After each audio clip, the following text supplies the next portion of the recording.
بسم اللہ الرحمن الرحیم۔ السلام علیکم ورحمۃ اللہ وبرکاتہ۔ محترم ناظرین و سامعین کرام، میں اسلامک گیان کی جانب سے فن نحو کورس کا 17واں ویڈیو لے کر آپ کے سامنے حاضر ہوا ہوں۔ آج کے سبق میں ہم فعل کے اقسام کو پڑھیں گے۔ آگے بڑھنے سے پہلے گزارش ہے کہ ہمارے یوٹیوب چینل کو سبسکرائب کر لیں تاکہ آپ ہماری ہر نئی ویڈیو سے باخبر رہ سکیں۔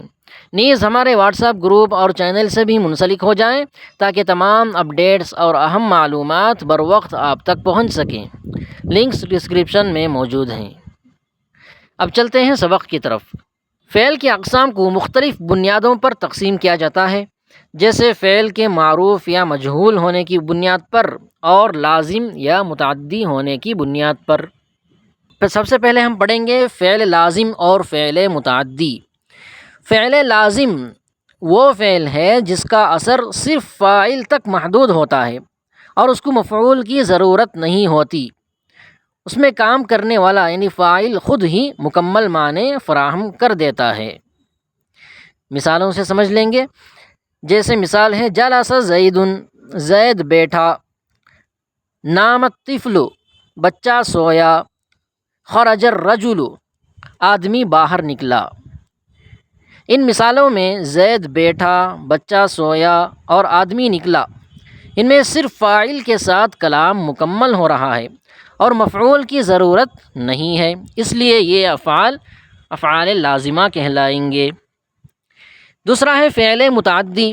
فعل متعدی وہ فعل ہے جس کا اثر فاعل سے مفعول تک پہنچتا ہے اور مفعول کے بغیر جملہ مکمل نہیں ہوتا، یعنی یہ فعل کسی پر یا کسی چیز پر کیا جاتا ہے۔ جیسے مثالیں ہیں کتب زید الدرس، زید نے سبق لکھا، رأیت الطائر، میں نے پرندے کو دیکھا، اکل الرجل الطعام، آدمی نے کھانا کھایا۔ ان مثالوں میں سبق، پرندہ اور کھانا مفعول ہیں جن پر فعل کا اثر ہو رہا ہے۔ ان افعال کے ساتھ مفعول کی ضرورت ہوتی ہے، اس لیے یہ افعال متعدی کہلاتے ہیں۔ افعال کی دوسری تقسیم ہے فعل معروف اور فعل مجہول۔ فعل معروف وہ فعل ہے جس میں فاعل یعنی کام کرنے والا معلوم ہوتا ہے اور جملے میں فاعل کا ذکر ہوتا ہے۔ یہ فعل کسی شخص یا کسی چیز کے ذریعے کیے گئے کام کو ظاہر کرتا ہے۔ جیسے مثالیں دیکھ لیجئے، کتب زید الدرس، زید نے سبق لکھا، قرأ علی الکتاب، علی نے کتاب پڑھی، اکل الطفل الطعام، بچے نے کھانا کھایا۔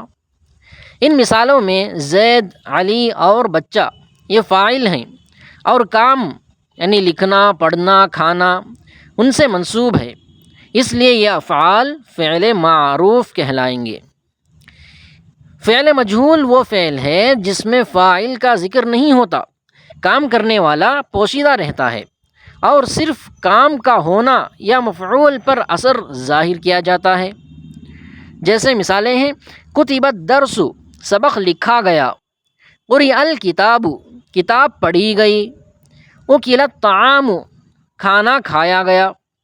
ان مثالوں میں یہ نہیں بتایا گیا کہ سبق کس نے لکھا، کتاب کس نے پڑھی یا کھانا کس نے کھایا، فاعل کا ذکر نہیں ہوتا، اسی لیے یہ افعال مجہول کہلائیں گے۔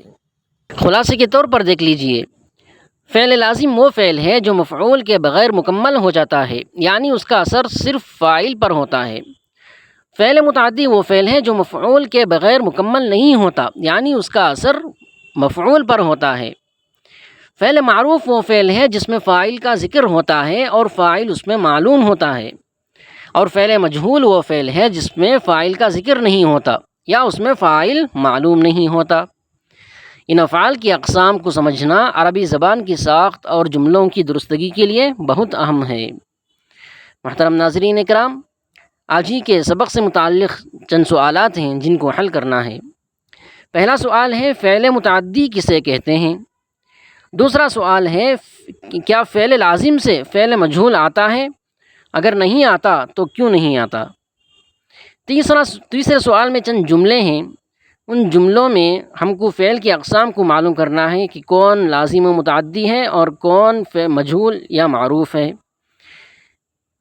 پہلا جملہ ہے جلس الرجل، آدمی بیٹھ گیا۔ قرئ الکتاب، کتاب پڑھی گئی۔ رکب الفارس الحصان، سوار نے گھوڑے پر سواری کی۔ فتح الباب، دروازہ کھولا گیا۔ نام الطفل، بچہ سو گیا۔ اکل الولد التفاحۃ، لڑکے نے سیب کھایا۔ کتب الدرس، درس لکھا گیا۔ اب چوتھا سوال ہے، اپنی طرف سے فعل کی چاروں قسموں کی دو دو مثالیں بیان کریں۔